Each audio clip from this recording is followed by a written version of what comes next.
നിയമസഭാംഗമായി ഇന്ന് സത്യപ്രതിജ്ഞ ചെയ്യുന്ന ബി.ജെ.പി. നേതാവും മുൻ കേന്ദ്രമന്ത്രിയുമായ വി മുരളീധരന്റെ വാഹന റാലി കഴക്കൂട്ടത്തിൽ നിന്നും ആരംഭിച്ചിട്ടുണ്ട്. ഇപ്പോൾ കഴക്കൂട്ടം ശ്രീ മഹാദേവ ക്ഷേത്രത്തിന് മുൻപിൽ നിന്ന് ആരംഭിക്കുന്ന വാഹന റാലി പാളയം രക്തസാക്ഷി മണ്ഡപത്തിലാണ് അവസാനിക്കുക. വീണയുണ്ട് അവിടെ നിന്നും വിവരങ്ങൾ നൽകാൻ. വീണ, അങ്ങനെ ഇന്ന് സത്യപ്രതിജ്ഞ ചെയ്യാൻ ഒരുങ്ങുകയാണ്. എന്തൊക്കെയാണ് അവിടെ നിന്നും ലഭിക്കുന്ന വിവരങ്ങൾ?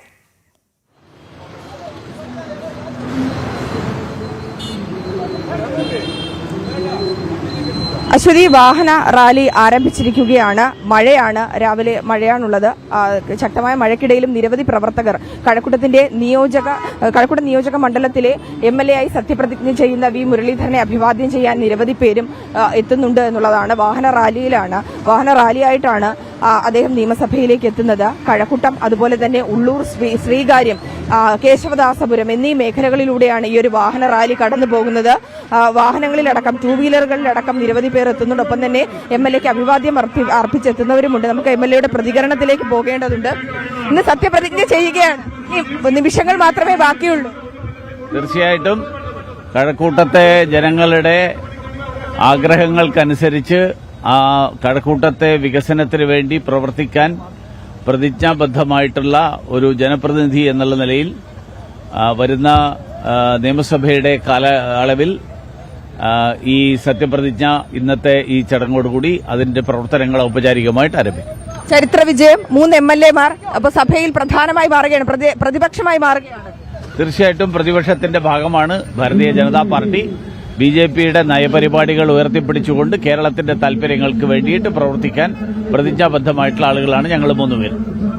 തീർച്ചയായും ഒരുപാട് സ്വപ്നങ്ങളുണ്ട്. ഒപ്പം തന്നെ കേന്ദ്ര സർക്കാർ നടപ്പാക്കുന്ന നിരവധി പദ്ധതികളുണ്ട്.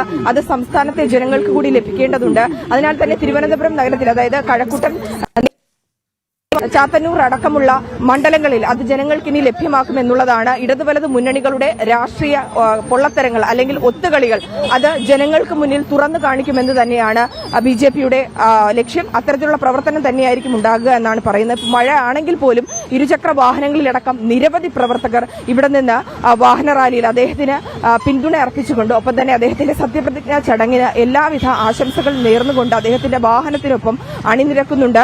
മഴ ചെറിയ പ്രതികൂല സാഹചര്യം സൃഷ്ടിക്കുന്നുണ്ടെങ്കിൽ പോലും പ്രവർത്തകരുടെ ആവേശം ഒട്ടും കുറയുന്നില്ല എന്നുള്ളതാണ്. നിരവധി പ്രവർത്തകരാണ് ഇരുചക്ര വാഹനങ്ങളിലും അതുപോലെ തന്നെ ഓട്ടോറിക്ഷയിലും കാറുകളിലുമായി വി മുരളീധരനോടൊപ്പം കഴക്കൂട്ടത്തിന്റെ MLAയോടൊപ്പം അണിനിരക്കുന്നതെന്നുള്ളതാണ്. ചരിത്ര നേട്ടമാണ്. കഴക്കൂട്ടത്തെ സംബന്ധിച്ചിടത്തോളം ഏറ്റവും പ്രധാനപ്പെട്ട ഒരു തിരഞ്ഞെടുപ്പാണ് നടന്നത്. കഴിഞ്ഞ 10 വർഷം ഭരിച്ച ഇടതുമുന്നണിയുടെ കോട്ടയെ തകർത്തുകൊണ്ടാണ് ചരിത്ര വിജയം BJP സ്വന്തമാക്കിയത്. കേരളം ഉറ്റുനോക്കിയൊരു നിയോജക മണ്ഡലം കൂടിയായിരുന്നു കഴക്കൂട്ടം. കാരണം മുൻ ദേവസ്വം മന്ത്രി കടകംപള്ളി സുരേന്ദ്രൻ ശബരിമല സ്വർണ്ണക്കവർച്ചയുമായി ബന്ധപ്പെട്ട അദ്ദേഹത്തിനെതിരെ ആരോപണങ്ങൾ, ഒപ്പം തന്നെ കേസുകൾ അടക്കം നിന്ന ഒരു സാഹചര്യമുണ്ട്. SIT അടക്കം നടപടി സ്വീകരിച്ച ഒരു സാഹചര്യം ഉണ്ടായിരുന്നു. പക്ഷേ ആ കേസൊക്കെ പാതി വഴിയിൽ നിൽക്കുന്ന ഒരു സാഹചര്യമായിരുന്നു കണ്ടത്. കഴക്കൂട്ടത്തെ പ്രബുദ്ധ ജനത അതിൽ കൃത്യമായി തന്നെ അത്തരത്തിലുള്ള പ്രവർത്തനങ്ങൾക്ക്, അതായത് കഴക്കൂട്ടം മുൻ MLAയുടെ വികസന വിരുദ്ധ നയങ്ങൾക്കെതിരെ ശക്തമായിട്ടുള്ള ഒരു മറുപടി തന്നെയാണ് ഈ ഒരു തിരഞ്ഞെടുപ്പിൽ നൽകിയിരിക്കുന്നത് എന്നുള്ളതാണ്. BJP ചരിത്ര വിജയം BJP ചരിത്ര വിജയമാണ് ഈ തെരഞ്ഞെടുപ്പിൽ സ്വന്തമാക്കിയത്.